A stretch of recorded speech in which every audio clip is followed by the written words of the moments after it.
एकदन्तं महाकायं लम्बोदरं गजाननं विघ्ननाशकरं देवं हेरम्बं प्रणमाम्यहम् कालभवत्कटाक्षैर्विकुलभयदं मौलिबन्धिदुरेखं शङ्खं चक्रं कृपानं त्रिशिखमोऽपि करैरुदवहन्तीं त्रिनेत्रां सिंहस्कन्धादिरुरं त्रिभुवनमोखिलं तेजसपूरयन्तीं ध्यायेद्दुर्गजयक्षं त्रिदशपुरीप्रीतं शिवीतं सिद्धकामहे। विघ्ननाशकारी गणेश এবং দেবী দুর্গার প্রতি প্রণাম জানিয়ে শুরু হলো পাঠচক্র নিবেদিত নাট্য আলেখ্য যুগাবতার শ্রী রামকৃষ্ণ। ব্রহ্মরূপমাদিমধ্যশেষ সর্বভাষকম ভাবষটকহীন রূপ নিত্য সত্যমধ্যয়ম मनोति गोचरं च नेति नेति भावितं तं नमामि देवदेव रामकृष्णमीश्वरम्। आदिदेवभिहरं सुरारिदैत्यनाशकं साधुशिष्टकामदं महिषभारहारकम् शात्मरूप तत्ततं युगे युगे च दर्शितं तं नमामि देवदेव रामकृष्णमीश्वरम्। सर्वभूत सर्गकर्म सूत्रबन्धकारणं ज्ञानकर्म पाप पुण्यतारतम्य साधनम् बुद्धिवास साक्षी रूप सर्वकर्म भाषणं तं नमामि देवदेव रामकृष्णमीश्वरम्। तं नमामि देवदेव रामकृष्णमीश्वरम्। तं नमामि देवदेव रामकृष्णमीश्वरम्। হুগলি জেলার দেরেগ্রামে বাস করতেন মানিকরাম চট্টোপাধ্যায়। তার তিন পুত্র ক্ষুদিরাম, নিধিরাম ও রামকানাই আর এক কন্যা রামশীলা। এদের পরিবারের গৃহদেবতা ছিলেন শ্রী শ্রী রঘুবীর, তাই এদের পরিবারের সকলের নামের সাথে রাম কথাটি যুক্ত হতো। পিতামার মৃত্যুর পর অল্প বয়সে সংসারের দায়িত্ব নিতে হয় ক্ষুদিরামকে। বিয়ে হয় তার চন্দ্রমণি দেবীর সাথে। কার্যবশত এক নিকটবর্তী গ্রামে একদিন গিয়েছিলেন ক্ষুদিরাম। ফেরার সময় রোদের তাপে শ্রান্ত ক্লান্ত হয়ে একটি গাছের ছায়ায় বিশ্রাম নিতে বসে ঘুমিয়ে পড়েছিলেন তিনি। স্বপ্নে দেখলেন রঘুপতি বালক বেশ ধারণ করে তার সামনে এসে দাঁড়িয়েছে। তিনি ক্ষুদিরামকে বলছেন, আমি বড় কষ্টে আছি, অনেক দিন কিছু খাইনি, তোর বাড়িতে আমাকে নিয়ে চল, বড় সাত তোর হাতে একটু সেবা পাই। আমি অধম, আমি সাধ্য কি তোমার সেবা করি? কোনো ভয় নেই রে, নিয়ে চল আমাকে। যার হৃদয়ে ভক্তি আছে তার আমি কোনো ত্রুটি ধরি না। ঘুম ভেঙে গেল ক্ষুদিরামের। ওই তো সেই ধান ক্ষেত। এগোলেন ক্ষুদিরাম, দেখলেন এক টুকরো পাথরের ওপর এক বিষধর সাপ ফোনা মেলে আছে। ঠাউর করে দেখলেন সামান্য পাথর নয়, শালগ্রাম শিলা। মনে হলো স্বপ্ন মিথ্যা নয়, এই শিলাই তার রামচন্দ্র, না হলে সাপ কেন অন্তর্হিত হবে? জয় রঘুবীর, জয় রঘুবীর। ক্ষুদিরাম গ্রহণ করলেন শিলাকে। ভগবান বোধহয় এভাবেই আসেন ভক্তের কাছে। ইতিমধ্যে ভাগ্যের পরিহাসে দেরেগ্রাম ত্যাগ করে সপরিবারে কামার পুকুরে আসতে হলো ক্ষুদিরামকে। আবার এক দৈব ঘটনার সাক্ষী তিনি। এবার পিতৃপুরুষের উদ্দেশ্যে পিণ্ডদান করতে গয়াধাম গিয়েছেন তিনি। এক গভীর রাতে স্বপ্নাদেশ শুনলেন, তার সামনে গদাধর এসে দাঁড়িয়েছেন। তোমার পুত্র হয়ে তোমার বাড়িতে জন্মাবো ক্ষুদিরাম, সেবা নেব তোমার হাতে। আমি করি, তবু তুমি এসো আমার ঘরে, হে করুণাময়। এলেন গদাধর। 1242 সালের 6 ফাল্গুন শুক্লা দ্বিতীয়া তিথিতে চন্দ্রমণি দেবীর কোল আলো করে হুগলি জেলার কামারপুকুর গ্রামে।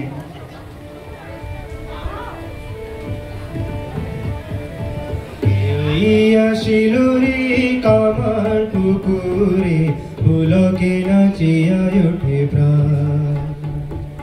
কেউই আসিল রে কামারপুকুরে, পুলকে নাচিয়া ওঠে প্রাণ। দুঃখ নিশা কাটিল সুখর বিহাসিল, দুঃখ নিশা কাটিল সুখর বিহাসিল, গগনে উঠিল নবগান, পুলকে নাচিয়া ওঠে প্রাণ। কেউই আসিল রে কামারপুকুরে, পুলকে নাচিয়া ওঠে প্রাণ।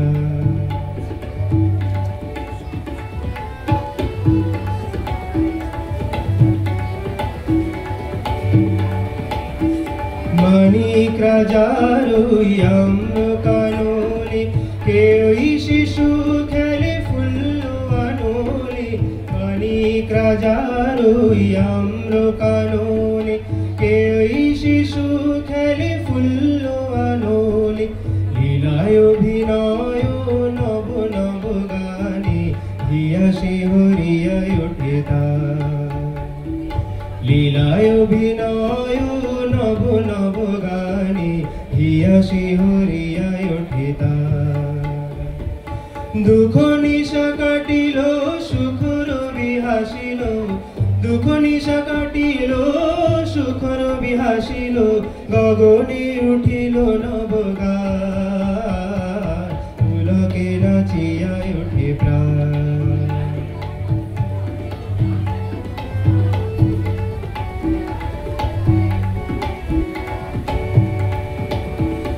আমারেও নাও তোমারও খেলা, ভাইরে গদাই ধরি দুটি পায়। আমারেও নাও তোমারও খেলা, ভাইরে গদাই ধরি দুটি পায়। যুগে যুগে হরি তোমার লীলায়, লিও মোর তনু মন প্রাণ। যুগে যুগে হরি তোমার লীলায়, লিও মোর তনু মন প্রাণ। দুঃখ নিশা কাটিল সুখর বিহাসিল, দুঃখ নিশা কাটিল সুখর বিহাসিল, গগনে উঠিল নবগান, পুলকে নাচিয়া ওঠে প্রাণ। কেউই আসিল রে কামারপুকুরে, পুলকে নাচিয়া ওঠে প্রাণ। কেউই আসিল রে কামারপুকুরে, পুলকে নাচিয়া ওঠে প্রাণ। কেউই আসিল রে কামারপুকুরে, পুলকে নাচিয়া ওঠে প্রাণ। রুমঝুম রুমঝুম রুমঝুম রুমঝুম, রূপোর মল বাজছে পায়ে পায়ে। শিওর গ্রামে পুকুর পাড়ে কুমোরদের বাড়ির পাশে বেলতলায় খাটে গেছেন শ্যামা সুন্দরী। একটি ছোট্ট মেয়ে এসে তার গলা জড়িয়ে ধরল। দিব্য আলোয় চারিদিক ভেসে যাচ্ছে রুমঝুম রুমঝুম রুমঝুম রুমঝুম। অজ্ঞান হয়ে পড়লেন শ্যামা সুন্দরী। এদিকে রাম মুখুজ্জে ঘুমোচ্ছেন দুপুর বেলা। স্বপ্ন দেখলেন কে একটি ছোট্ট মেয়ে তার পিঠের ওপর পড়ে গলা জড়িয়ে ধরল। কি তার রূপ, কি তার অলংকার! এই তো মা, তুমি কেন এসেছো? এই এমনি এলুম গো, এখানে তো থাকবো তোমাদের ঘরে। মিলিয়ে গেল স্বপ্ন। 1260 সালের 8ই পৌষ জন্ম নিল সারদা। যিনি সার দেন তিনি সারদা। সংসারে সার যদি কিছু থাকে, সারোৎসার যদি কিছু থাকে, তবে তা মা, স্নেহময়ী মা। সারদা জীবজগতের মা, অভয়দাত্রী, অন্নপূর্ণা। যাকে পেলে সন্তানের আর কিছু পাবার ইচ্ছে থাকে না, একমাত্র মাকে পেলেই তার সকল ভোগের অবসান। সেই মা নিত্যানন্দময়ী, কল্যাণ দৃষ্টি।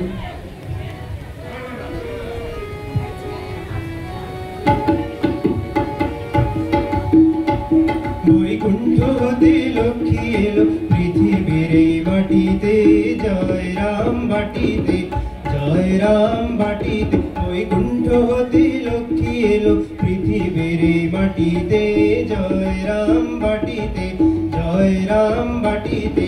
গ্রামখানি যে ধন্য হলো মায়ের চরণ ধুলিতে, জয় রাম বাটিতে, জয় রাম বাটিতে।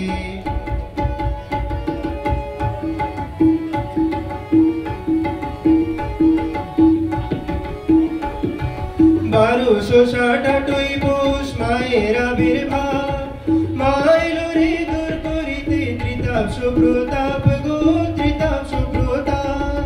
1268 পৌষ মায়ের আবির্ভাব, মাইলো রে দূর করিতে ত্রিতাপ সুপ্রতাপ গো, ত্রিতাপ সুপ্রতাপ। দুঃখের ঘরে জন্ম নিল ভক্ত জনতারাতে, দুঃখের ঘরে জন্ম নিল ভক্ত জনতারাতে। জয় রাম বাটিতে, জয় রাম বাটিতে। বৈকুণ্ঠ হতে লক্ষ্মী এলো পৃথিবীর এই মাটিতে, বৈকুণ্ঠ হতে লক্ষ্মী এলো পৃথিবীর এই মাটিতে। জয় রাম বাটিতে, জয় রাম বাটিতে।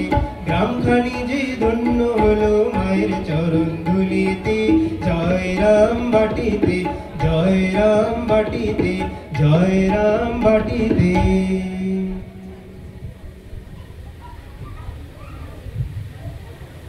ঠাকুর শ্রী শ্রী রামকৃষ্ণ লক্ষণ পানকে দিয়ে খবর পাঠালেন সারদার কাছে।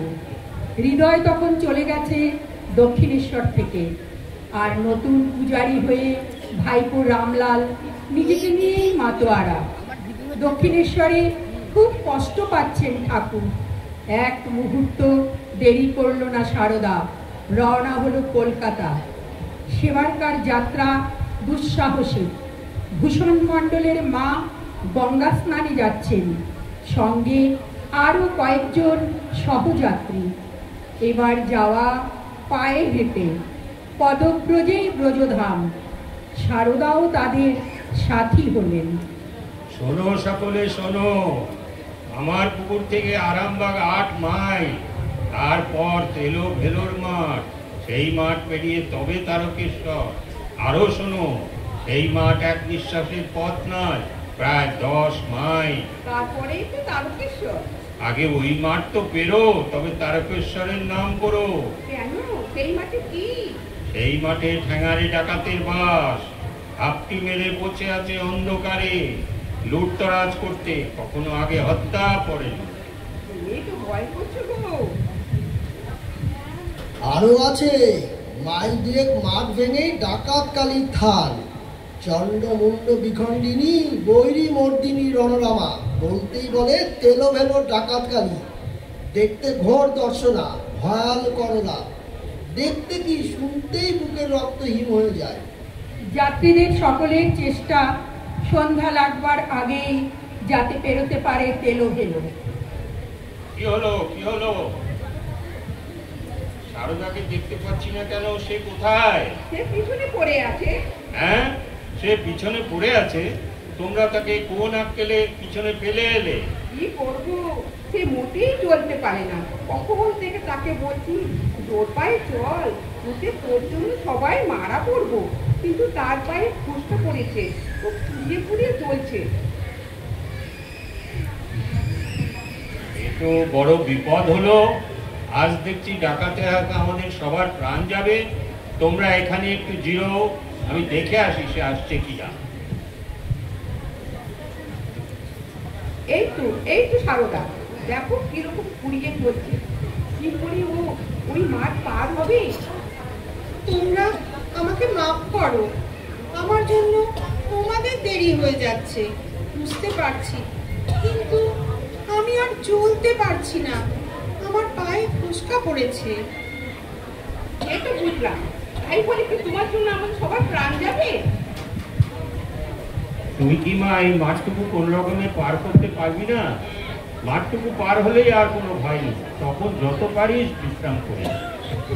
আমি তো চেষ্টা করছি, কিন্তু পারছি না যে। চলো এবার ওঠো, অনেক বিশ্রাম হয়েছে, এবার বেশ জোর কদমে চলো দেখি।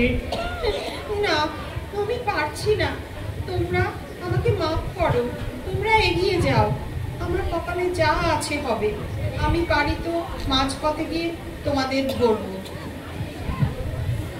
হ্যাঁ দলপতি, তবে তাই করো। ও যখন যেতে পারবেই না, তখন চলো আমরা এগিয়ে যাই। ও আস্তে আস্তে আসো। আমি একটু জিরোই, তোমরা হাঁটতে থাকো, আমি পরে তোমাদের ধরে নেব। তোমরা এগিয়ে যাও। তাহলে আমরা যাচ্ছি, তুই কিন্তু বেশিক্ষণ বসিস না মা, তাড়াতাড়ি আসবি। চলো চলো তোমরা, আমরা সবাই যাই, কেউ কিন্তু পিছনে পড়ে থেকো না। আর চলবার সময় কথাবার্তা কম বলো, চুপচাপ চলো আর জোরে পা চালাও। কে রে? কে যায় ওখানে?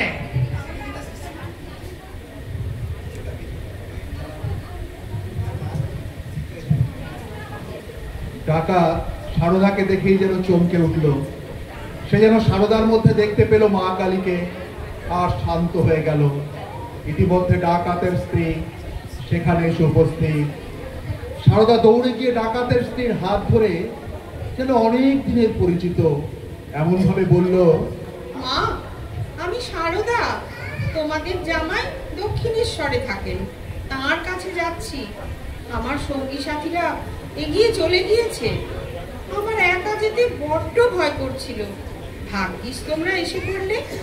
ডাকাতের স্ত্রী তাড়াতাড়ি সারদাকে নিজের কাছে টেনে নিল আর সারদার হাত ধরে নিয়ে যেতে লাগলো। ডাকাত পিছনে একটু দূরে দূরে থেকে আর দেখছে, পাখি যেমন তার বাচ্চাকে ডানা দিয়ে আগলায়, তেমনি তার স্ত্রী সারদাকে কাছে নিয়ে হাত দিয়ে আগলে রাখছে। সে অবাক হয়ে সারদাকে দেখছে। তার চাহনির মধ্যে বিস্ময়, ভয় আর সম্ভ্রম সব মিলিয়ে সে সারদার মাঝে মা কালীকে দেখছে। কোনো ভয় নেই তোর মা, আমরা তোকে পৌঁছে দেব। তুই যেখানে যেতে চাস, আয় তুই আমাদের সঙ্গে। এবার সে সারদার পুটলিটা নিজে নিল আর সারদার হাত ধরে নিয়ে যেতে লাগলো। ডাকাত পেছনে একটু দূরে দূরে থেকে আসতে লাগলো। সে এখনো তার বিস্ময় ও ভয়ের ঘোর কাটিয়ে উঠতে পারছে না। সারদা যে অসাধারণ মেয়ে তা সে বেশ বুঝতে পেরেছে। তাই সে সারদার থেকে একটু দূরে দূরে থাকছে। সারদার সাথে কোনো কথা বলতে তার সাহস হচ্ছে না। সারদা খুঁড়িয়ে খুঁড়িয়ে চলছে, কিন্তু বেশ নিশ্চিন্ত। পায়ে যে তোর ব্যথা মা সারদা, আস্তে আস্তে চল। হ্যাঁ মা। শোনো, তুমি এগিয়ে যাও। শোনো, তুমি এগিয়ে যাও। এগিয়ে গিয়ে একটা চটি দখল করো। রাতটা আমরা সেই চটিতে কাটাবো। আমার মেয়ে হাঁটতে পারছে না, ওকে বেশি দূর টেনে নিয়ে যেতে চাই না। আচ্ছা, তাই করছি। আর শোনো, তুমি দোকান থেকে কিছু মুড়ি মুড়কি কিনে রেখো, আমার মেয়ে খাবে। দেখছো তো খিদেতে মেয়ের মুখ কেমন শুকিয়ে গেছে। আগে থেকে কিনে না রাখলে দোকান বন্ধ হয়ে যাবে, খাবার ফুরিয়েও যেতে পারে। আচ্ছা আচ্ছা, আমি যাচ্ছি, সব ব্যবস্থা করে রাখবো। সে রাতে অতি যত্নে সারদার ডাকাত বাবা আর ডাকাত মা তারকেশ্বরের এক চটিতে সারদাকে রাখলেন। সারদার পায়ের বেদনার কিছুটা উপশম হলো। পরদিন সকাল। তুমি আর দেরি করো না, তাড়াতাড়ি স্নান করে বাবা তারকনাথের পুজো দিয়ে ফিরবার সময় বাজার করে নিয়ে এসো। আমি তাড়াতাড়ি রান্না করে আমার মেয়েকে খাওয়াতে চাই। কাল রাতে বেচারির কিছুই খাওয়া হয়নি। না মা, তুমি আমার জন্য ব্যস্ত হয়েও না। কাল রাতে তো পেট ভরে মুড়ি মুড়কি খেয়েছি, আমার এখন খিদে নেই। তুমি বাবাকে অমন করে ব্যস্ত করে তুলো না তো। না গো মা, না, এ তো আনন্দের কাজ। আচ্ছা তাহলে আমি যাচ্ছি, এক্ষুনি ফিরবো পুজো দিয়ে বাজার করে। মা, তোমরা আমার আর জন্মে কে ছিলে বলো দেখি? এত স্নেহ, এত ভালোবাসা, এ তো আমি একমাত্র আমার নিজের মা বাবার কাছ থেকেই পাই। মা, আমিও তো তাই ভাবছি। তুই আমাদের কে? তোকে দেখে আমার কি করে, তোকে ছেড়ে আমরা কি করে থাকবো তাই ভাবছি। মাঝে মাঝে মনে হয় তুই মা কালী আমাদের সাথে ছলনা করতে এসেছিস। তুই দেখিসনি ওই বুড়ো মিনসে তোকে কিরকম সমীহ করে? সে তো ভয়ে তোর কাছে ঘেঁষতেই চায় না। মা, আমি তোমাদের মেয়ে সারদা, তোমরা এটুকু মনে রাখলেই আমি খুশি হব। সারদার সঙ্গে যেসব সঙ্গীরা ছিল, যারা আগের দিন তাকে পথে ফেলে এসেছিল, তাদের দলপতি ও দুজন সহযাত্রী সেখানে সারদার খোঁজে এসে উপস্থিত। আরে সারদা, তুই এখানে? এদিকে তোকে খুঁজে খুঁজে আমরা হয়রান, ভাবলাম ডাকাত রাতে করলি নাকি। হ্যাঁ, সত্যি তাই, ডাকাতি আমায় বাঁচিয়েছে। তোমরা যাদের ডাকাত বলছো তাদেরই একজনের স্ত্রী আমার সামনে। আমার মা বাবা গেছে মন্দিরে পুজো দিতে। এমন মা বাবা থাকতে আমার ভাবনা কি? ইতিমধ্যে ডাকাত বাবা পুজো সেরে বাজার করে ফিরছে, হাতে পুজোর প্রসাদী ফুল আর এক হাতে বাজারের থলি। ডাকাত এদের দেখেই বুঝতে পারলো এরাই সারদার সহযাত্রী। ও, তোমরাই তাহলে আমার এমন মেয়েকে কাল পথে ফেলে চলে গেছিলে, এখন এসেছো তো তাকে নিয়ে যেতে? বাবা, কি চাই এখানে? বাবা, এরা আমাদের গ্রামের লোক। এদের সঙ্গেই আমি তোমাদের জামাইয়ের কাছে যাচ্ছিলাম। তবে বুঝলে বাবা, ওদের কোনো দোষ নেই। আমি ওদের বলেছিলাম তোমরা এগিয়ে যাও, আমি গিয়ে পরে তোমাদের সঙ্গ নেব। এরা সবাই আমাকে ভালোবাসে। দেখছো না, আমি ঠিক মতো পৌঁছইনি বলে এরা এখন আমার খোঁজেই এখানে এসেছে। খুব লোক তো তোমরা। এই একরত্তি মেয়েকে পথে ফেলে চলে গেছে কোনো বিবেচনায়? বলি আক্কেল বলে কি কোনো জিনিস নেই তোমাদের? আবার কোন মুখে এসেছো ওকে ফেরত নিয়ে যেতে? আমরা ওকে তোমাদের হাতে দেব না, ওকে ওর স্বামীর কাছে আমরাই পৌঁছে দেব। চুপ করো। আচ্ছা, আপনারা এখন যান, ও এখন খাবে। খাবার পর ওকে আমরা আপনাদের কাছে পৌঁছে দিয়ে আসবো। মা, এখানে আর রান্নার ঝামেলা না করে চলো না কেন ওই চটিতে যাই। সেখানে একসাথে রান্না বান্না করে সকলে বরং খাওয়া দাওয়া করা যাবে। কি বলো মা? হ্যাঁ হ্যাঁ বোন, তাই চলো, একসঙ্গে আমরা আনন্দ করে খাবো। এ খুব ভালো হবে, তুমি আপত্তি করো না বোন। তুমি কি বলো গো? মা যখন চাইছে তখন আমাদের আর কি বলার থাকতে পারে? নিবিড় আধারে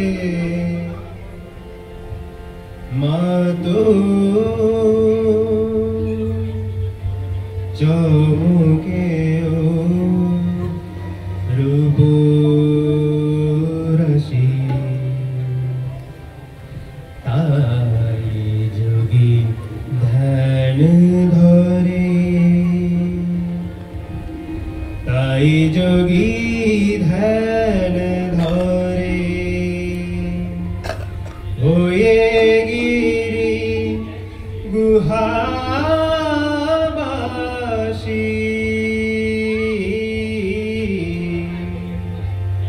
নিবিড় আধারে মাতো চমকে রূপরাশি, অনন্ত আধার কোলে মহানির্মাণ হিল্লোলে,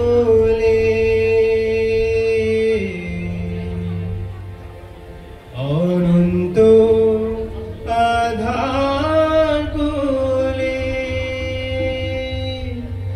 মহানির্মাণ হিল্লোলে, চির শান্তি পরিমল অবিরল যায় ভাসি, নিবিড়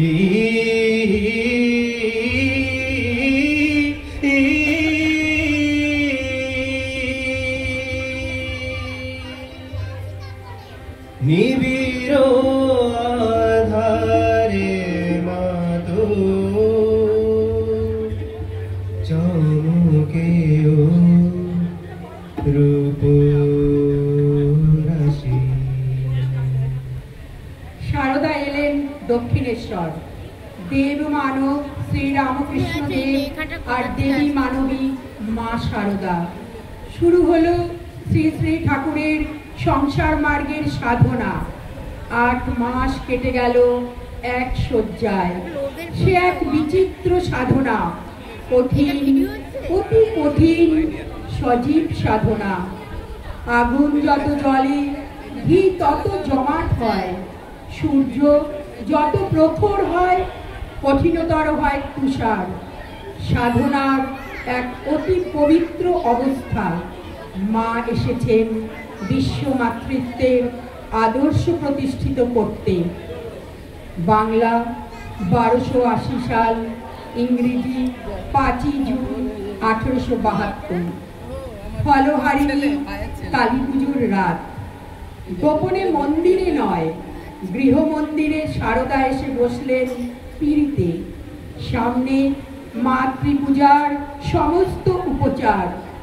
শ্রীরামকৃষ্ণ নিজের হাতে আলতা পরিয়ে দিলেন সারদার পায়ে, সিঁদুর লেপে দিলেন কপালে, মাথায়।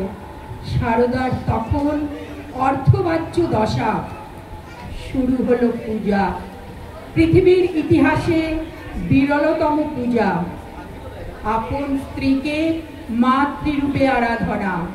শুরু হলো মাতৃবন্দনা। ষোড়শ উপচারে ষোড়শী পূজা। হে কালীকে, হে সর্বশক্তির অধীশ্বরী জননী, হে ত্রিপুর সুন্দরী, সিদ্ধিদার উন্মুক্ত করো। এর দেহ মন পবিত্র করে এই দেহে আবির্ভূত হও, এতে বিরাজিত হও, জগৎ সংসারের কল্যাণ করো। মা, মা, আমাদের বিবাহ দৈহিক নয়, আত্মিক। আমার সর্বস্ব তুমি গ্রহণ করো। মা, হে অনন্ত শক্তি, আমার সাধন, আমার ভজন, জপ তপ মালা বিল্লপত্র সরুদ্রাক্ষ সব আজ তোমার শ্রীচরণে অর্পণ করি। এই পূজাতেই আমার সব পূজা রীতি। হে নারায়ণী, তোমাকে প্রণাম। হে সর্বার্থ সাধিকে, তোমাকে প্রণাম। হে সনাতনী, তোমাকে প্রণাম, তোমাকে প্রণাম, তোমাকে প্রণাম। পূজা শেষ হলো। মূর্তিমতী বিদ্যারূপিণী মানবিক দেহাবলম্বনে ঈশ্বরীয় উপাসনা পূর্বক ঠাকুরের সাধনার পরিসমাপ্তি হলো। তার দেব মানবত্ব সর্বতোভাবে সম্পূর্ণতা লাভ করল। ওই মধ্যরাত্রিতে মানব ধর্মের ইতিহাসে এমন একটি সার্থক, বহুমুখী, আধ্যাত্মিক, সাধনযোগ্য সিদ্ধির অভিযান সূচিত হলো, যার ফলশ্রুতি যুগ যুগান্তর ধরে আশ্চর্যভাবে ফলিত হতে থাকবে সর্বত্র।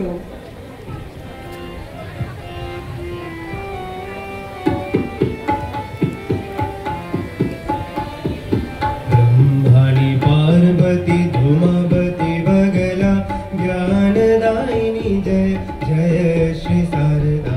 ब्रह्मणि पार्वती धूमवती बगला ज्ञानदायिनी जय जय श्री शारदा। कालिका पालिनी शंखिनी जयदा, तारकेश्वरी जय जय श्री शारदा।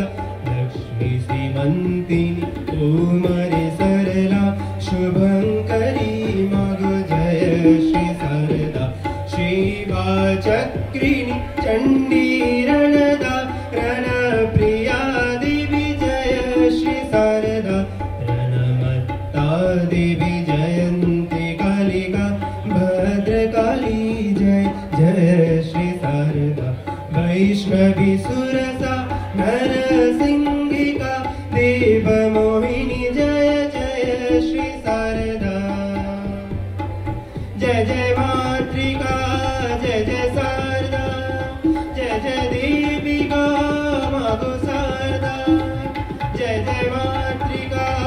जय जय शारदा जय जय देविका मागो शारदा जय जय मातृका जय जय शारदा जय जय देविका मागो शारदा।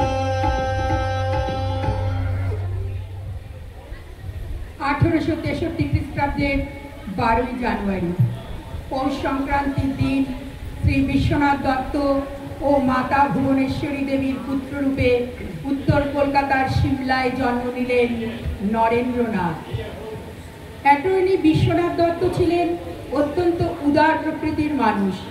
খাদ্য, পোশাক ও আদব কায়দায় তিনি ছিলেন হিন্দু মুসলিম মিশ্র সংস্কৃতির অনুরাগী, আর কর্মক্ষেত্রে অনুসরণ করতেন ইংরেজদের। ভুবনেশ্বরী দেবী সব অর্থেই ছিলেন তার যোগ্য সহধর্মিণী। ভুবনেশ্বরী দেবীর বিশ্বাস কাশীর বীরেশ্বর শিবের অনুগ্রহে এই পুত্র লাভ, তাই পুত্রের নাম রাখলেন বীরেশ্বর, ডাক নাম বিলে। তার ছিল অসাধারণ মেধা, তেজস্বিতা, সাহস, স্বাধীন মনোভাব, হৃদয়বত্তা আর বন্ধুপ্রীতি। খেলাধুলার প্রতি আকর্ষণ ছিল তার, আর ছিল প্রবল আধ্যাত্মিক তৃষ্ণা। ওই মহামানব আসে, ওই মহামানব আসে, দিকে দিকে রোমাঞ্চ লাগে, মর্ত ধুলির ঘাসে ঘাসে, দিকে দিকে রোমাঞ্চ লাগে, মর্ত ধুলির ঘাসে ঘাসে, ওই মহামানব আসে।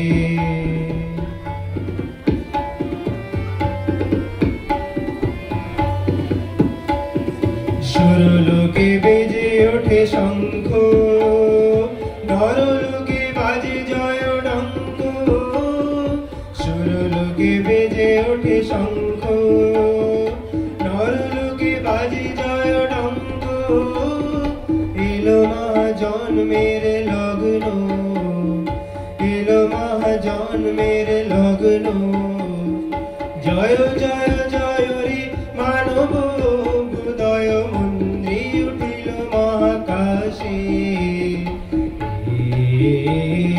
ওই মহামানব আসে,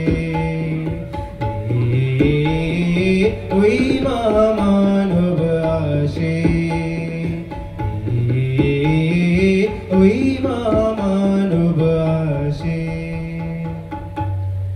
ভক্তের যেমন ভগবান চাই, ভগবানেরও তেমনি ভক্ত ছাড়া চলে না।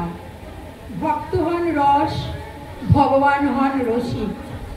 তেমনি ভগবান হন পদ্ম, ভক্ত হন অলি। ভগবান নিজের মাধুর্য আস্বাদন করবার জন্যই দুটি হয়েছেন, প্রভু আর দাস। 1881 সাল। ইতিমধ্যে বুদ্ধি এবং ভাবাবেগ সংযোগে গদাধর শেষ করেছেন তার তন্ত্র মতে, অদ্বৈত বেদান্ত মতে, মুসলিম এবং খ্রিস্ট মতে সাধনা। এখন তিনি শ্রী শ্রী রামকৃষ্ণ পরমহংসদেব। একদিন সন্ধ্যাবেলা এসেছেন তিনি উত্তর কলকাতার সিমলা অঞ্চলে ভক্ত শিষ্য সুরেন্দ্রনাথ মিত্রর বাড়িতে। মা, মা গো, তোকে প্রণাম। কৃপাকারিণী মা, তুই আমাকে ভক্ত বিনয়ী ভক্ত সন্তান দিয়ে ধন্য কর মা। মা, মা তুই কৃপা করে আমাকে বহু সাধন মার্গ জানিয়েছিস, কিন্তু কিন্তু আমার উত্তর সাধক কোথায়, যার দর্শন আকাঙ্ক্ষা আমার হৃদয়কে প্রতিনিয়ত কষ্ট দিচ্ছে? হে জগৎ মাতো, কোথায় কোথায় কোথায় আমার সেই উত্তর সাধক, যার জন্য আমি সব সময় অপেক্ষা করে আছি? আহা, কি মধুর এই সন্ধ্যা, এই যে সর্বদর্শন। উনি যেখানেই থাকেন সেই স্থানে তখনই দেব মন্দির তুল্য হয়ে ওঠে। শরীর থেকে যেন জ্যোতি ধারা বইছে, কথা যেন প্রবাহমান মন্দাকিনী, হাসি যেন সূর্যের কিরণমালা। শুনেন শুনেন, মাতৃ নাম শুনতে বড় ইচ্ছে করছে রে। ওর বাড়ির কাছাকাছি কি কেউ নেই যে আমাকে গান গেয়ে শোনাতে পারে? হ্যাঁ ঠাকুর, আমাদের বাড়ির কাছে আছে নরেন, অ্যাটর্নি বিশ্বনাথ দত্তের ছেলে, খুব ভালো গান গায়, কলেজেও পড়ে, আর ব্রাহ্মণ সমাজে যাতায়াতও আছে। কি নাম বললি? কি নাম? নরেন? নরেন্দ্র? এটি সত্যি আমার সকল মানুষের শ্রেষ্ঠ বলে মনে হচ্ছে কেন? মা, এই নরেনই কি আমার মানুষ পুত্র হবে? তাই হবে মা, তাই হবে। কৃপা, আমি তুই তো আমাকে তোর কখনো মিথ্যে আশ্বাস দিস না। মা তাড়াতাড়ি বল, মা তাড়াতাড়ি বল, এই নরেনই কি আমার উত্তর সাধক হবে? শুনেন নরেনকে একবার ডেকে পাঠাবো, নরেনকে একবার ডেকে পাঠাও। আমার মন তার জন্য বড় আকুল গো। এই নরেন তো ঠাকুরের পরিচিত নয়, কিন্তু তার জন্য ঠাকুর এত আকুল কেন হবে? মদ মানুষের চিত্তবৃত্তির অবোধগম্য। হ্যাঁ ঠাকুর, আপনি বসুন, আমি নিজেকে তাকে ডেকে আনছি। আহা আহা, তরুণ যুক্তি তো শিক্ষা দেওয়ার যুক্ত। তার হৃদয় কোমল, তার মন, তার হৃদয় কোমল, সব কিছু তার হৃদয়ে গেঁথে যায়। আয় আয়, ভেতরে আয়, দেখুন ঠাকুর কাকে নিয়ে এসছি। এই সেই বালক যার জন্য আমি দিন রাত প্রার্থনা করি।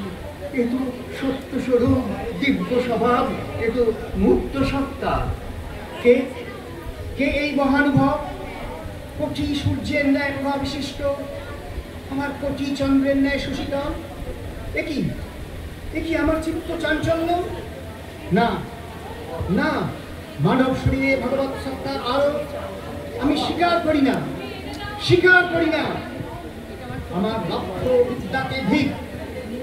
আমি তো অবক্রমের মতন যাতা মনে করছি, আমাকেও ধিক। ঠাকুর, এরই কথা বলেছিলাম আপনাকে, নরেন্দ্র। শুনেন, এই যে আমার জন্ম জন্মান্তরে পরিচিত রে, এই যে আমার জন্ম জন্মান্তরে পরিচিত। নরেন, তোর মুখ থেকে মাতৃ নাম শোনার আমার বড় ইচ্ছে করছে রে।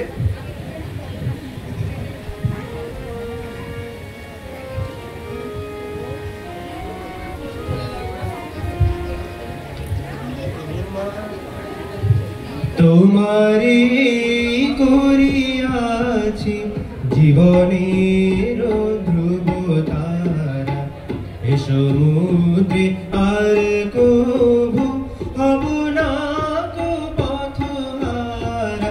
তোমারি করিয়াছি জীবনের ধ্রুব তারা, এ সমুদ্রে আর কভু হব না কো পথহারা। তোমারি করিয়াছি জীবনের ধ্রুব তারা।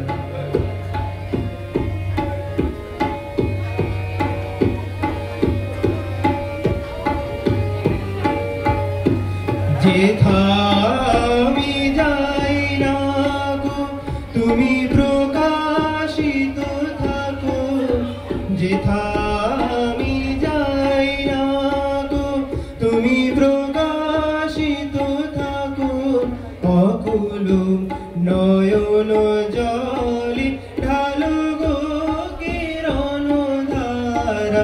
তোমারি করিয়াছি জীবনের ধ্রুব তারা, এ সমুদ্রে আর কভু হব না কো পথহারা। তোমারি করিয়াছি জীবনের ধ্রুব তারা। অতন্য মধ্যরাত্রি, হঠাৎ করে করুণ স্বরে কেঁদে উঠছেন পরমহংসদেব। নরেনের জন্য তার প্রাণ কাঁদছে। বেশ কয়েকদিন নরেন আসেনি দক্ষিণেশ্বর। লরেন, তুই কোথায় রে? তুই এ তো ভগবানের কান্না ভক্তের জন্য। ভক্ত না থাকলে ভগবানও যে অনর্থক। এখানে শুধু ভগবান নন, ভক্তও তো কঠোর হতে জানে। আর সেই ভক্তকে দ্রবীভূত করার জন্য ভগবানের এই বিগলিত কান্না। ভারী বিস্ময়, একটি পরের ছেলের জন্য এমন করে কাঁদতে পারে কেউ?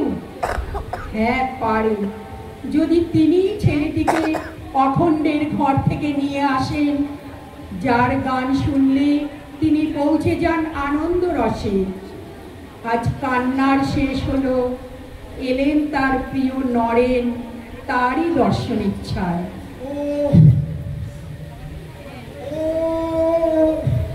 কি অসহ্য জ্বালা, কি দাহ! মনে হচ্ছে বদ্ধ কাকেলবিড়ির লাভার মতো বুকটা এক নর্মন্তুদ শব্দ করে ফেটে চৌচির হয়ে বেরিয়ে আসবে। হায় ঈশ্বর, একদিন যারা শুধু আমাদের সঙ্গ লাভে কৃতার্থ ধন্য হয়ে যেত, তারা আজ আমাদের এড়িয়ে যায়, উপহাস করে, বিদ্রুপ করে। নিরন্ন ভাই বোনেদের উপবাসী মুখগুলো আমার কাছে অসহনীয় মনে হয়। সর্বংসহা মা আমার নীরবে নিভৃতে গুমড়ে গুমড়ে কাঁদে, আর আমি তার একমাত্র উপার্জনক্ষম সন্তান। অক্ষম, অপরার্থ, উদ্ভ্রান্তের মতো ছুটে চলেছি দিক থেকে দিগন্তে, শূন্য থেকে মহাশূন্যে।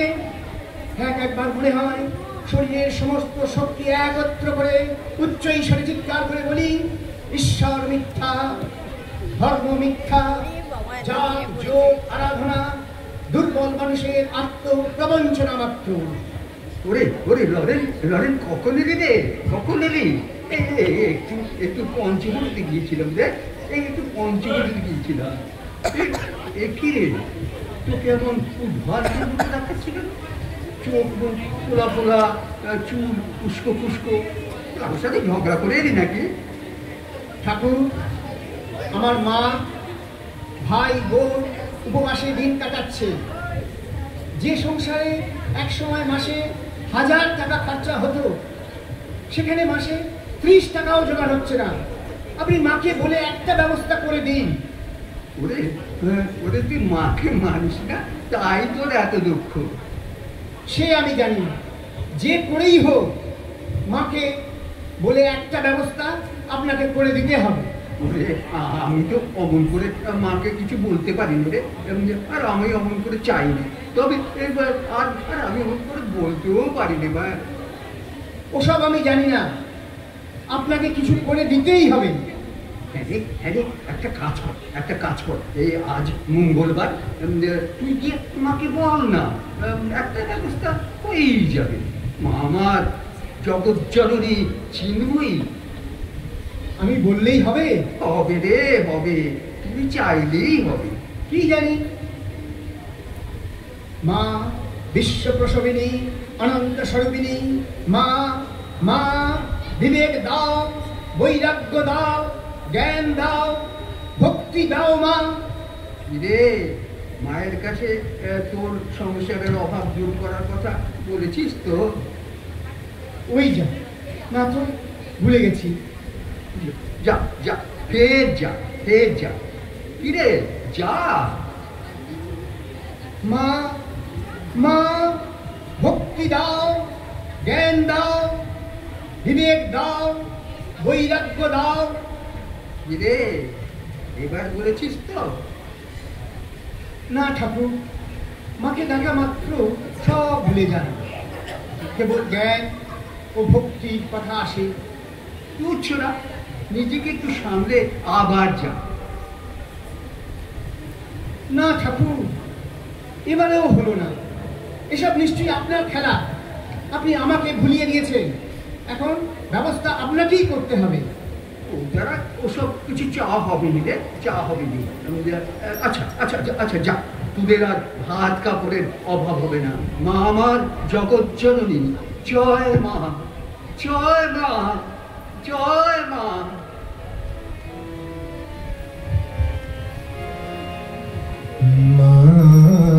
মাতঙ্গি তারা আমার মাতঙ্গি তারা তুমি ত্রিগুণ ধরা পরাৎ পরা ত্রিগুণ ধরা পরাৎ পরা মাতঙ্গি তারা আমার মাতঙ্গি তারা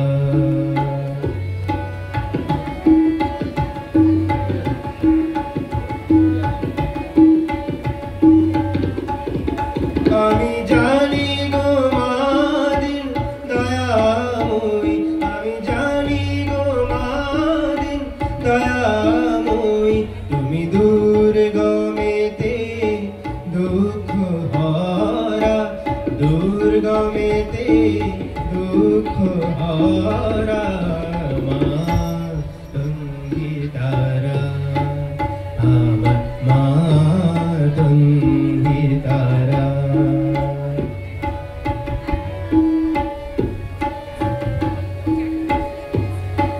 তুমি জলে তুমি স্থলে তুমি আদমূলে গো মা তুমি জলে তুমি স্থলে তুমি আদমূলে গো মা আছো সর্বঘাটে অর্ঘ্যপুটে আছো সর্বঘাটে অর্ঘ্যপুটে সাকারাকার নিরাকারা সর্বঘাটে অর্ঘ্যপুটে সাকারাকার নিরাকারা মাতঙ্গি তারা আমার মাতঙ্গি তারা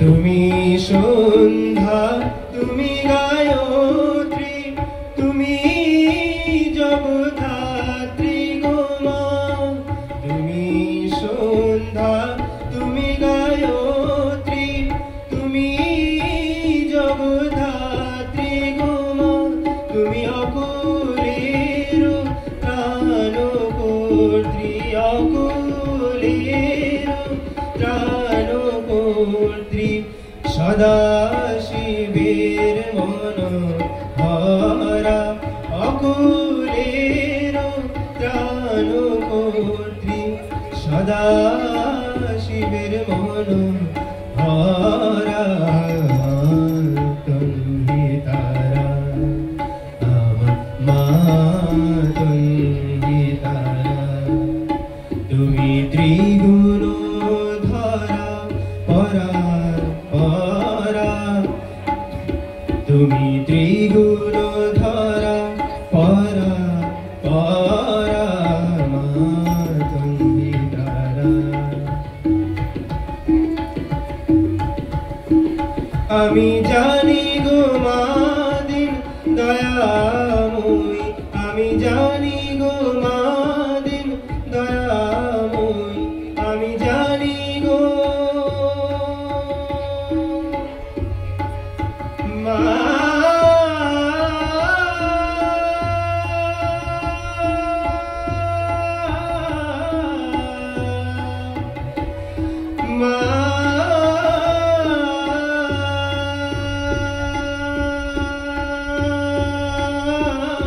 আমি জানি গো মাদিন দয়াময়ী তুমি দুর্গমেতে দুঃখ হরা দুর্গমেতে দুঃখ হরা মাতঙ্গি তারা আমার মাতঙ্গি তারা আমার মাতঙ্গি তারা। একদিন রানী রাসমণির জামাই মথুরবাবুর সাথে ঠাকুর গিয়েছেন কবিরাজ গঙ্গাপ্রসাদ সেনের কাছে। ঠাকুরের বাহ্য উন্মাদ অবস্থায় প্রতিকারের জন্য। ঠাকুরকে দেখেই কবিরাজ মশাই বুঝতে পেরেছেন ঠাকুরের এ রোগ কোনো রোগ নয়, এ হলো ঈশ্বর অনুরাগ। সামান্য কিছু ঔষধ না দিলেই নয়, তাই দিলেন কবিরাজ মশাই। ছোট ঠাকুর, ধন্বন্তরীতে যখন কিছু হচ্ছেই না, তখন নিজেই নিজেকে সামলে চলুন। আইন কানুনের মধ্যে নিজেকে নিয়ে আসুন। ছাড়ুন সব খেয়ালিপনা। ঈশ্বর যে ঈশ্বর, তিনি পর্যন্ত তার নিজের আইন মেনে চলে। নিজের নিয়মকে লঙ্ঘন করার ক্ষমতা তারও নেই। সে কি কথা গো সেজ বাবু? যে আইন করেছে সে ইচ্ছে করলে তা রদবদল করতে পারে না? সে কি স্বাধীন লয়? তা কি করে হবে ছোট ঠাকুর? নিজে নিয়ম করে সেই নিয়ম নিজেই আবার তা ভাঙলে নিজের কাছে জবাবদিহি করতে হবে না? বারে সে যে সবই তার খেলা, ভাঙা গড়ার খেলা। তার কাছে আবার নিয়ম কি? তিনি সকল নিয়মের বাইরে গো, সকল নিয়মের বাইরে। না ছোট ঠাকুর না, লাল ফুলের গাছে লাল ফুলই হয়, সাদা ফুল হয় না। ওই ফুটুক তো দেখি সাদা ফুল লাল ফুলের গাছে। ইচ্ছাময়ের ইচ্ছে হলি ওটুকু হতে পারে না তো? অখিল লোকনাথের হাত পা কি নিয়মে নিগড়ে বানা? তিনি কি পঙ্গু? পরদিন সকালে মন্দিরের বাগানে লাল জবা ফুলের গাছে এ কি দেখছেন শ্রীরামকৃষ্ণদেব? একটি ডালে দুটি বৃন্তি, দুটি জবা ফুল রয়েছে ফুটে, একটি টুকটুকে লাল আর একটি ধপধপে সাদা। উল্লাসে অধীর হয়ে তিনি ডালটা ভেঙে নিয়ে চললেন মথুর বাবুর কাছে। এই দেখো দেখো দেখো সেজু বাবু, ঈশ্বর কি অক্ষম না আবদ্ধ? কৃপানিধি কৃপণ হতে পারে না গো। মথুর বাবু মেনে নিলেন। চেয়ে দেখলেন চোখের সামনে তার গুরু দাঁড়িয়ে। যিনি অন্ধকার থেকে আলোকে নিয়ে যান তিনিও গুরু। যিনি অন্ধকার দেশে আলোর সংবাদ নিয়ে আসেন তিনিও। ঠাকুর, আমি তো চোখ দিয়ে দেখছি একই ডালে দুই রঙের ফুল। এ তো আমার বুদ্ধির বাইরে। তবে তবে কি সত্যি ভগবান কোনো নিয়মের বাঁধনে নেই? আমার এতদিনের বিশ্বাস কি অসত্য ছিল? হ্যাঁ গো সেজু বাবু, হ্যাঁ। ভগবানকে মানুষ নিজের মনের মাপে ভাবে। যতটুকু ঠিক ততটুকুই ধরতে পারে, কিন্তু তার শক্তি, তার খেলা সীমাহীন। আমি তো ভাবতাম পৃথিবীর সব কিছু এক নিয়মে বাঁধা। ফুল যেমন, মানুষ যেমন, গাছও তেমন। সেই নিয়মই ভগবানের ইচ্ছা। কিন্তু আজ দেখলাম তিনি চাইলে সেই নিয়ম মুহূর্তে ভাঙতে পারেন।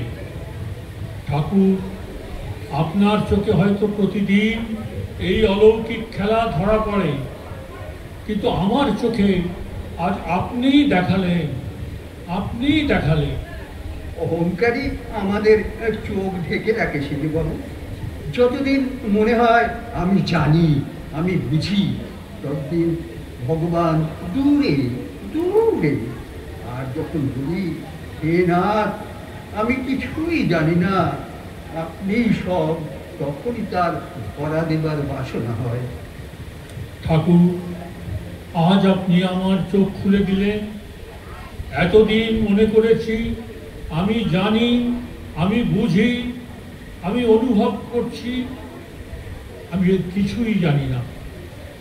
আপনার কৃপা না হলে সত্য অধরা ঠাকুর, সত্য অধরা। সকলি তোমারি ইচ্ছা, ইচ্ছাময়ী তারা তুমি। তোমার কর্ম তুমি করো মা, লোকে বলে করি আমি।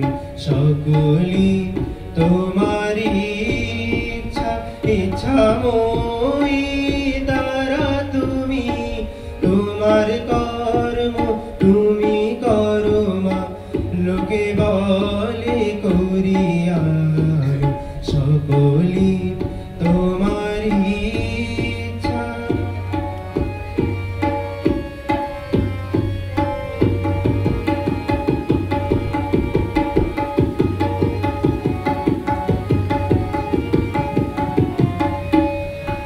পঙ্খে বদ্ধ করো গৌরী পঙ্গুরি লঙ্ঘাগিরি পঙ্খে বদ্ধ করো গৌরী পঙ্গুরি লঙ্ঘাগিরি কারে দামা ব্রহ্মপদ কারে কর অর্ধগামী কারে দামা ব্রহ্মপদ কারে কর অধগামী সকলি তোমারি ইচ্ছা ইচ্ছাময়ী তারা তুমি তোমার কর্ম তুমি করো মা লোকে বলে করিয়া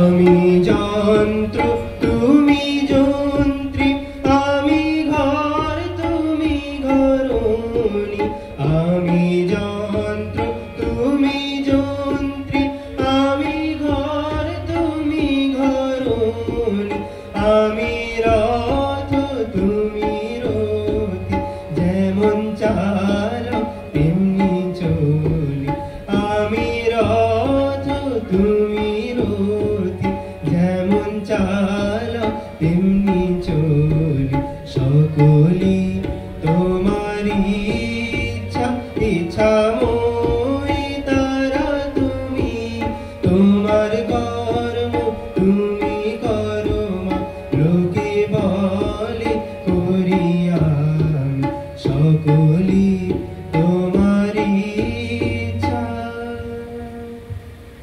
1884 সালের 21শে সেপ্টেম্বর সাধারণ রঙ্গমঞ্চের এক বিশেষ দিন। ওই দিন শ্রী রামকৃষ্ণদেব গিয়েছিলেন স্টার থিয়েটারে চৈতন্যলীলা নাটক দেখতে। তখন স্টার থিয়েটার ছিল বিডন স্ট্রিটে। শ্রী রামকৃষ্ণদেবের আগমনের কারণে ওই দিনটি বাংলা রঙ্গমঞ্চের ইতিহাসে বিশেষ মর্যাদার অধিকার লাভ করে। শ্রেষ্ঠ নট ও নাট্যকার গিরিশচন্দ্র ঘোষ ছিলেন চৈতন্যলীলার নাট্যকার। গিরিশচন্দ্র এর আগে পরমহংসদেবের নাম শুনেছেন। কৌতূহলবশত কখনো কখনো তাকে পাড়ার ভক্তের বাড়িতে দেখতেও গেছেন, কিন্তু উভয়ের মধ্যে কোনো সাক্ষাৎ পরিচয় গড়ে ওঠেনি। শ্রী রামকৃষ্ণদেব সম্বন্ধে তার কোনো উৎসাহ নেই, শুধু দেখেছেন লোকটি বেশ ভক্ত। তখন ভদ্র সমাজের কাছে থিয়েটার মানে নরক। মহেন্দ্র মুখোপাধ্যায় ওই থিয়েটারের ম্যানেজার। শ্রী রামকৃষ্ণদেব থিয়েটারে আসতেই তিনি তাকে অভ্যর্থনা করলেন। আসুন আসুন ঠাকুর। গিরিশ বাবু, পরমহংসদেব চৈতন্যলীলা দেখতে এসেছেন। সে কি, পরমহংসদেব এসেছিলেন নরক দর্শন করতে? আসুন আসুন ঠাকুর আসুন। নাম গো নাম। হ্যাঁ হ্যাঁ, প্রণাম ঠাকুর প্রণাম। আমরা বড় সৌভাগ্যবান ঠাকুর। এই কে আছিস?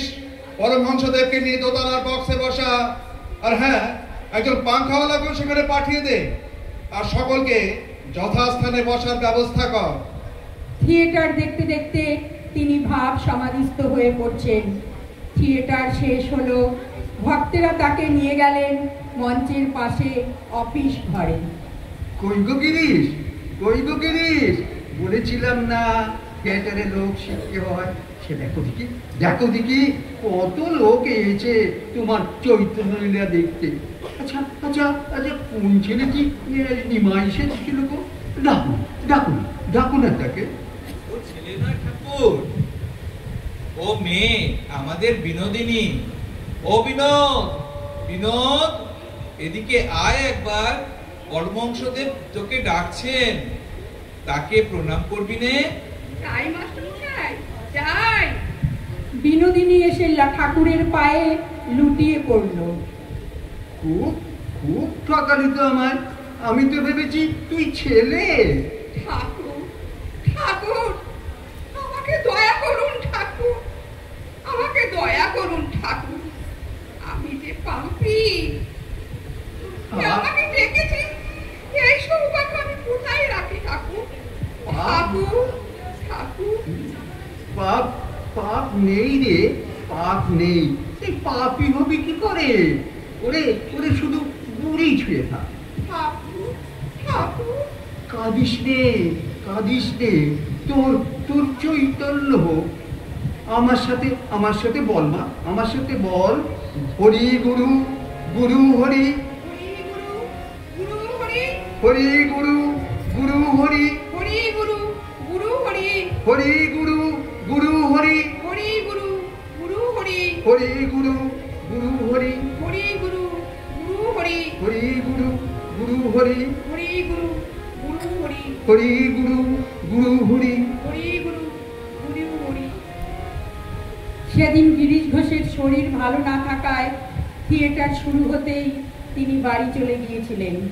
তাই আর একদিন গিরিশ ঘোষ এলেন ঠাকুরের কাছে। এসো এসো গিরিশ, এসো। ওরে ওরে গিরিশকে বসতে দে। সেদিন চৈতন্য লীলা পালা কেমন দেখলেন ঠাকুর? খুব ভালো গো, খুব ভালো। আসল নকল একেবারে মিলেমিশে এক হয়ে গেছে। এবার একটু মায়ের প্রতি বিশেষ আনবইস। আমার মতো পাপি তাপির আমার বিশ্বাস ঠাকুর, আমি তো বিশ্বাসী নধম। সে কি গো, অমন কথা বলতে নেই গো, অমন কথা বলতে নেই। তুমি পাপি হবে কি করে? অনেকজন বছরের ভূমধ্যঘরের অন্ধকার কি আলো জানলে একটু একটু করে আলোকিত হয় না? একেবারে আলোকিত হয়। অত তো বুঝি না ঠাকুর, কিছু না বুঝেই তো লিখে চলেছি বোধহীন অসার পরিক্রমা। না গো না, বোধহীন নয়। বোধ না হলেই কি এমন পরিপূর্ণ মানচিত্র আঁকা যায় গো? যায় না, যায় না। তোমার পালা দেখলুম, বেশ হয়েছে, বেশ হয়েছে। তারা যারা সেজেছে তারাও তো আনন্দময়ী সব এক এক রূপ গো, এক এক রূপ। তিনি যে সব হয়েছেন গো, তিনি সব হয়েছেন। আর দুই নেই গো, আর দুই নেই। ঠিকই বলেছেন ঠাকুর, তিনি সব সব তিনিই করছেন। জয় মা, জয় মা, জয় মা। তবে ঠাকুর, মাঝে মাঝে বিষণ্ণতা গ্রাস করে, আর ভাবি এসব কেন আর করা, কেন তৈরি চিত্রপট, কেন চিত্রায়ন। কি যেন গিরিশ, জমি পাট করা থাকলে যেমন রুইবে তেমনই ফলবে। তুমি কি জানো, এই কর্ম কিছু নিষ্কাম ভাবে করতে হয়। আশ্চর্য, কিন্তু ভগবত গীতার কর্মযোগ। আর কখনো পাপি টাপি বলবে না, আর কখনো পাপি টাপি বলবে না। গিরিশ, কি ভাবছো? ভাবছি ঠাকুর, এবার আমার কি করা উচিত, কোন পথে চলি আজ। যা করছো তাই করবে। থিয়েটার করবি, লিখবে, পালা করবে। লোক শিক্ষা হয় গো, লোক শিক্ষা হয়। সে তো সকলের বিনোদনের জন্য, ওতে কি করে লোক শিক্ষা হবে? হয় হয়, থিয়েটারে লোক শিক্ষা হয়। ওই ওই দেখো না, তুমি চৈতন্য, প্রহ্লাদ সব চরিত্র করলে, তার গুণগুলো মানুষ দেখলো, তাদের সেগুলো ভালো লাগলো। দেখে দেখে তারাও তো চেষ্টা করবে ভালো হওয়ার। এই হলো গিয়ে লোকশিক্ষে। বুঝি না ঠাকুর, বুঝি না, তবু ভাবি তুমি কি সেই যমুনার তীরে কদম্বের শাখে বসে বাজাতে বাঁশরি? তুমি কি সেই 14 বৎসর পিতৃসত্য পালিবারে গিয়াছিলে বনে, যার হরি গুণগানে শান্তিপুর ডুবু ডুবু নদে ভেসে যায়, স্পর্শ করি পরশমণি, ধন্য হলো জগায় মাধাই। বল ঠাকুর কে তুমি? তুমি আপন হইতে হও আপনার, যার কেহ নাই তুমি আছো তার। ঠাকুর ঠাকুর আপনি আমায় আশীর্বাদ করুন, ঠাকুর আশীর্বাদ করুন। এর নাম যতদিন থাকবে ততদিন তুমিও থাকবে গিরিশ, তুমিও থাকবে। ভবপাশ বিনাশায় জ্ঞান দৃষ্টি প্রদর্শিনে নমো সদ্গুরু তুভ্যম ভক্তি মুক্তি প্রদায়িনে নরাকৃতি পরব্রহ্ম রূপয়া জ্ঞান হরিণে কুল ধর্ম প্রকাশয় তস্मै শ্রী গুরুবে নমঃ, তস্मै শ্রী গুরুবে নমঃ। শ্রী রামকৃষ্ণদেবের পার্শ্বদের মধ্যে প্রথমেই যিনি ঠাকুরের কাছে পৌঁছেছিলেন তিনি রাক্তুরাম। বিহারের ছাপড়া জেলার কোনো এক গণ্ডগ্রামে জন্ম। শ্রী রামকৃষ্ণদেবের এক অদ্ভুত সৃষ্টি, যার সন্ন্যাস নামও হয়েছিল তদ্রূপ স্বামী অদ্ভুতানন্দ। গিরিশ ঘোষের ভাই অতুল সুন্দর বলেছিলেন, ঠাকুরের মিরাকল বা বিভূতি যদি কিছু থাকে আর তা দেখতে চাও তো লাটু মহারাজ মানে অদ্ভুতানন্দজিকে দেখো। খুব ছেলেবেলায় বাবা মা মারা গিয়েছে, চাচার ছেলেপুলে নেই। রাক্তুরামকে সে সহজেই টেনে নিল বুকের কাছে, কিন্তু রাক্তুরামের কাছে নিভৃত পক্ষিণীর নয়, ঝড়ের আকাশে তার নিমন্ত্রণ। কোনো এক সমুদ্রগামী জাহাজের মাস্তুলে এসে সে বসবে। রাক্তুরাম রাখালি করে, গোঠে মাঠে ঘুরে বেড়ায় প্রকৃতির পাঠশালায়। ঘরের পশু আর বনের পাখি তার সহপাঠী। মহাজনের চক্করে পড়েছে চাচাজি, নিলাম হয়ে গেল ঘর বাড়ি। রাক্তুরামকে নিয়ে পথে নামলেন চাচাজি, পথ মিলল কলকাতায়। हमारा गांव का एक लड़का है इधर, उसका नाम फूलचांद। वो कुछ मदद कर सकता है हम लोगों को। ফুলচাঁদ মেডিকেল কলেজের ডাক্তার শ্রী রামকৃষ্ণ শিষ্য रामचंद्र दत्तर आर्दाली। ठीक है चाचा जी, हमारे पास उसका रहने दो। हमारा विश्वास हमारा साहब जरूर कुछ मदद करेगा। হ্যাঁ ফুলচাঁদ, ছেলেটি তো বেশ লেখাপড়া জানে না, তাতে কি হয়েছে? রেখে যাও আমার কাছে, আমার মেয়েদের বেড়াতে নিয়ে যাবে, মায়েদের পাইফরমাস কাটবে, কিন্তু অত বড় নাম আমি বলতে পারবো না। ছোট্ট করে ডাকবো লাটু। সেই থেকে হয়ে গেল লাটু। পাখি খুঁজে পেল তার সাময়িক আস্তানা আর এক অপূর্ব মনির। লাটুর পরের যাত্রা সুগম করার এক দৈবী কারিগর। রামদত্ত শ্রী রামকৃষ্ণর কাছে দীক্ষা নিয়ে ঈশ্বর মদে মাতোয়ারা, তারপর মেডিকেল কলেজে ডাক্তারি।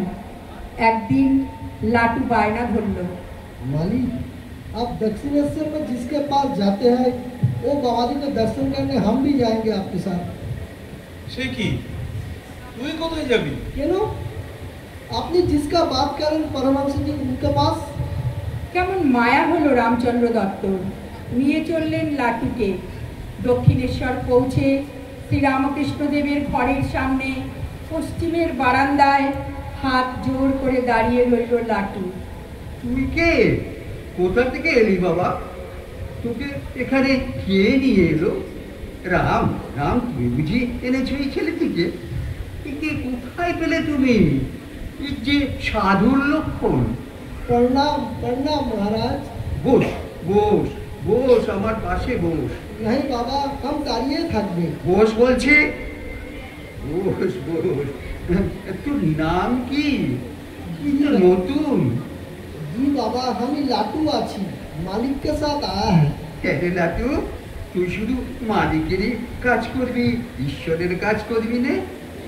हम तो रोटी बनाते हैं, पानी लाते हैं, घर का काम करता है, ईश्वर को कहाँ पाए जानते हैं। তুই জানিস না রে লাটু, তুই জানিস না তোর মধ্যে ঈশ্বরের প্রকাশ আর প্রকাশ হয়। তুই তুই ভগবানের তোর মধ্যে ভগবান বাস করে রে। बाबा आपका बात सुनकर मेरा अंदर कांपने लगा है। তুই আমার কাছে থাক, বুঝলি? তুই আমার কাছে থাক, আমি তোকে বোঝাবো ভগবান কি, ভক্তি কি, সব তোর হৃদয়ে ফুটে উঠবে। দেখবি দেখবি একদিন তোর মুখ দিয়ে বেদ বেদান্ত অনর্গল বেরোবে, ফল্গু নদীর মতো রে, ফল্গু নদীর মতো। बाबा आप बाबा भी और माँ भी है, हम रहेंगे, आप जो बोलिएगा हम वही करेंगे। তুই থাক আমার কাছে, বুঝলি? তুই থাক, একদিন গোটা জগৎ তোকে দেখবে, ঈশ্বর তোর মধ্যে ঈশ্বরের প্রকাশকে। তুমি কাঙালের বেশে এসেছো হরি, কাঙালে করুণা করিতে, কাঙালের বেশে এসেছো হরি, কাঙালে করুণা করিতে, প্রেম বিতরিতে মরু সমচিতে, প্রেম বিতরিতে মরু সমচিতে, পতিত জন তারিতে, কাঙালের বেশে এসেছো হরি, কাঙালে করুণা করিতে।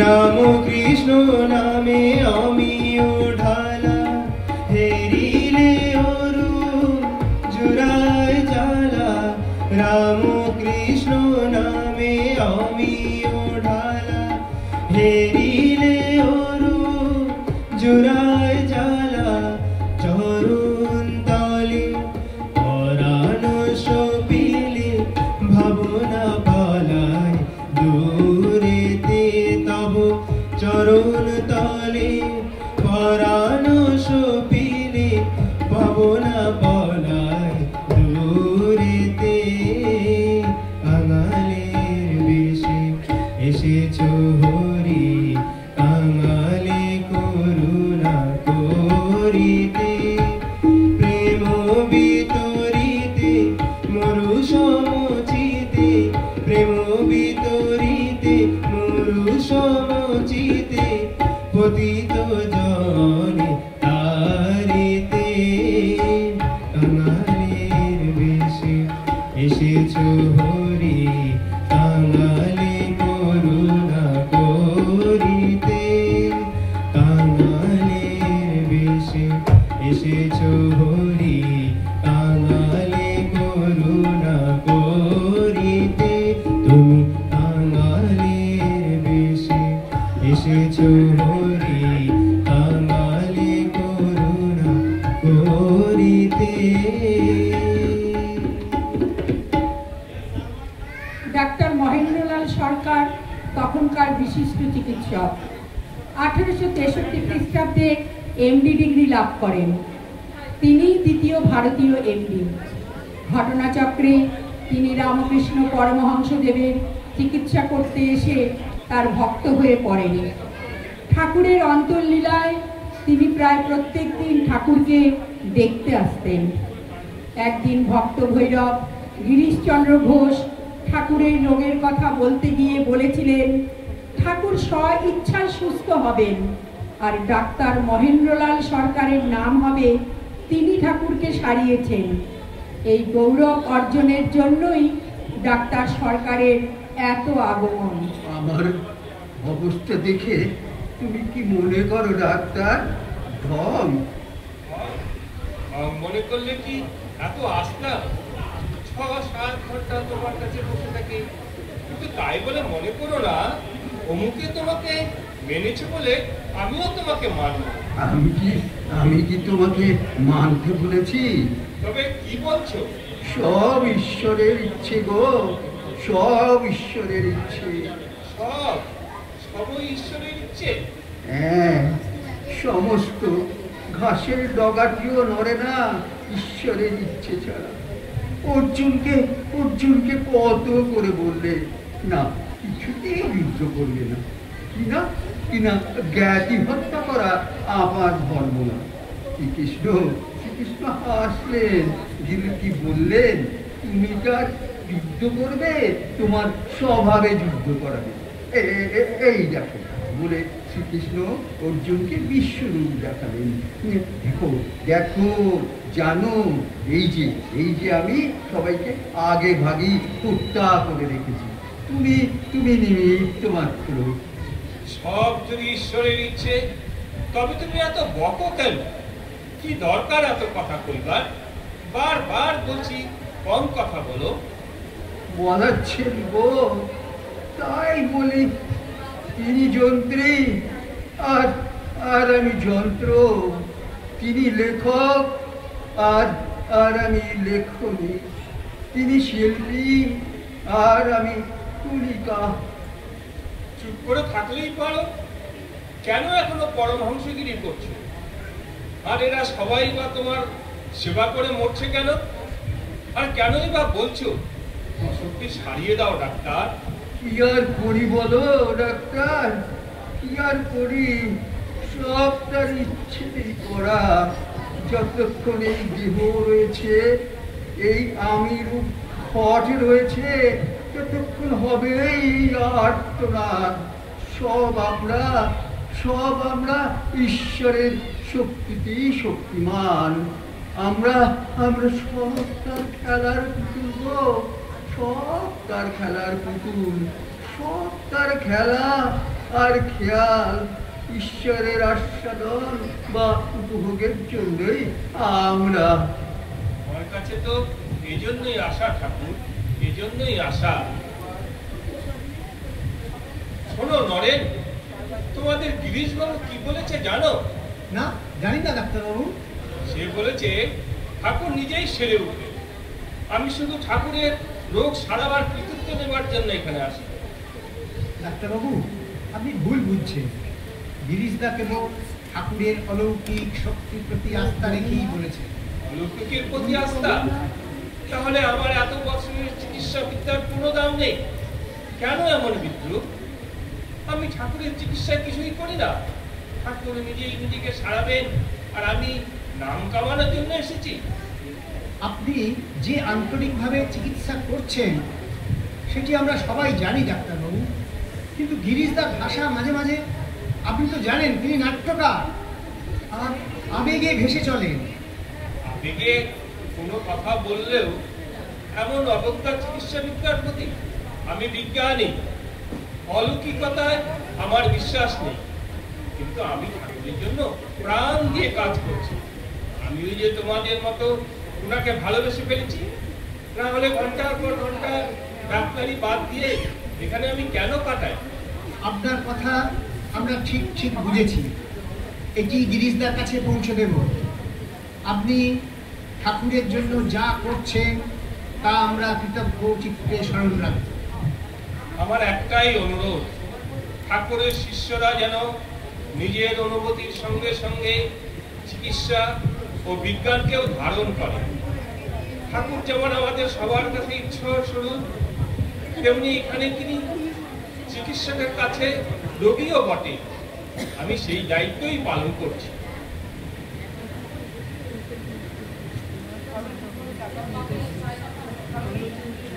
ঈশ্বরের মর্তলীলা মনোহরা। শ্রীরামকৃষ্ণদেবের দেহ কষ্ট ব্যাকুল করে তুলছে তারই ভক্তদের।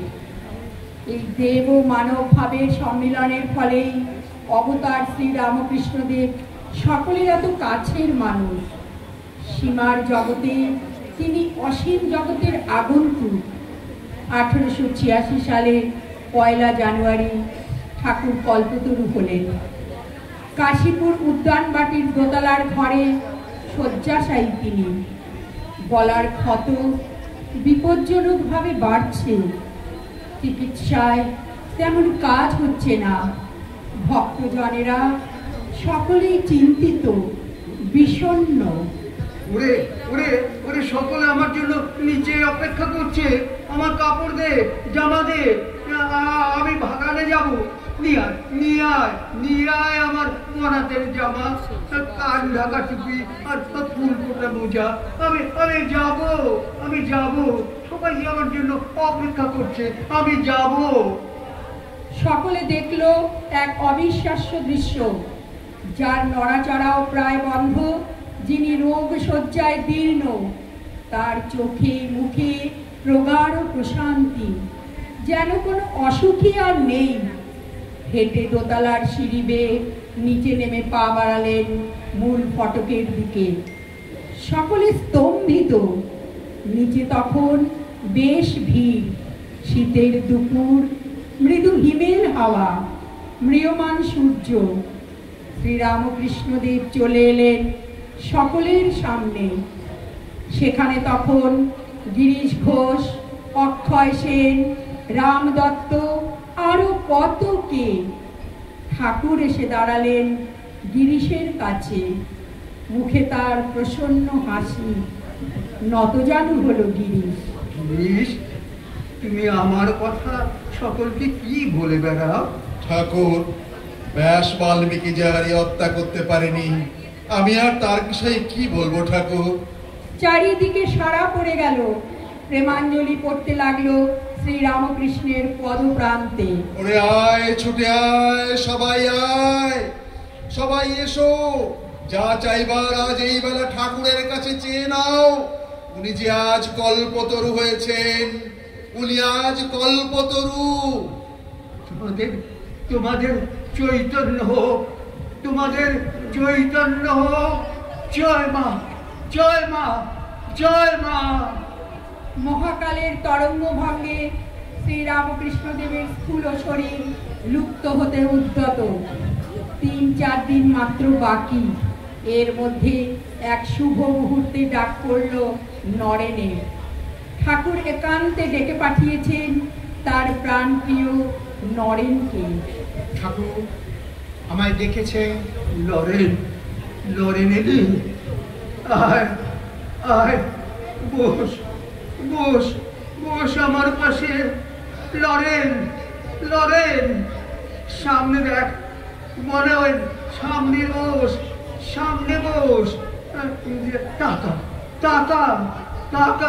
তাকা আমার চোখের দিকে তাকিয়ে থাক। ঠাকুর নরেন্দ্রনাথকে সামনে বসিয়ে তার দিকে দৃষ্টি নিবদ্ধ করে সমাধিস্থ হয়ে পড়লেন। নরেন্দ্রনাথ অনুভব করছেন ঠাকুরের দেহ থেকে সূক্ষ্ম তেজস্রশ্মি তড়িৎ কম্পনের মতো তার শরীরের মধ্যে প্রবেশ করছে। কিছুক্ষণের মধ্যে বীরবল নরেন্দ্রনাথ বাহ্যজ্ঞান হারিয়ে ফেলেন। চেতনা লাভ করলে দেখেন শ্রীরামকৃষ্ণের চোখে জল। লরেন, আজ যত সর্বস্ব তোকে দিয়ে আমি ফকির হলুম। তুই এই শক্তিকে জগতের কাজ করবি। কাজ শেষ হলে চলে যাবি স্বধামে। শোন লরেন, তোর হাতে এদের সকলকে দিয়ে যাচ্ছি। কারণ তুই সবচেয়ে বুদ্ধিমান আর শক্তিশালী। এদের খুব ভালোবেসে রাখবি রে, খুব ভালোবেসে রাখবি। সাধন ভজনের ব্যবস্থা করবি। আর এরা আর কখনো ঘরে ফিরে যাবে না রে, ঘরে ফিরে যাবে না। মাথা পেতে দিলাম ঠাকুর, আপনার এই বিধান আর দায়িত্ব। প্রভু, তুমি প্রাণ সখা, তুমি প্রভু দেখি আমি, তুমি আমি। বাণী তুমি, বিনা বাণী কণ্ঠে তরঙ্গে তোমার ভেসে যায় নরনারী। শ্রী শ্রীরামকৃষ্ণ লীলা সঙ্গ হল। সমুদ্র মন্থনের হলাহল শিব পান করে নীলকণ্ঠ হয়েছিলেন। পরমহংসদেব আমাদের পাপ বিষ ধারণ করে সেই বিষের অসহ্য জ্বালা নিজেই সহ্য করলেন। পরমহংসদেব একাধারে আদর্শ সন্ন্যাসী, আদর্শ গৃহী, আদর্শ ভক্ত এবং আদর্শ জ্ঞানী। ঈশ্বর জ্ঞান লাভ করার জন্য বেশি বুদ্ধি, বেশি বিদ্যা, বেশি জ্ঞানের প্রয়োজন নেই, তা তিনি দেখিয়ে দিলেন। বোঝালেন আমাদের ভয় নেই। শ্রীরামকৃষ্ণ সঙ্গে রয়েছেন বন্ধুর মতো, ভ্রাতার মতো। ধীরে ধীরে তিনি এই জগতে সমস্ত গ্লানি, সব কিছু না বুঝতে পারার অস্পষ্টতা কাটিয়ে দিচ্ছেন।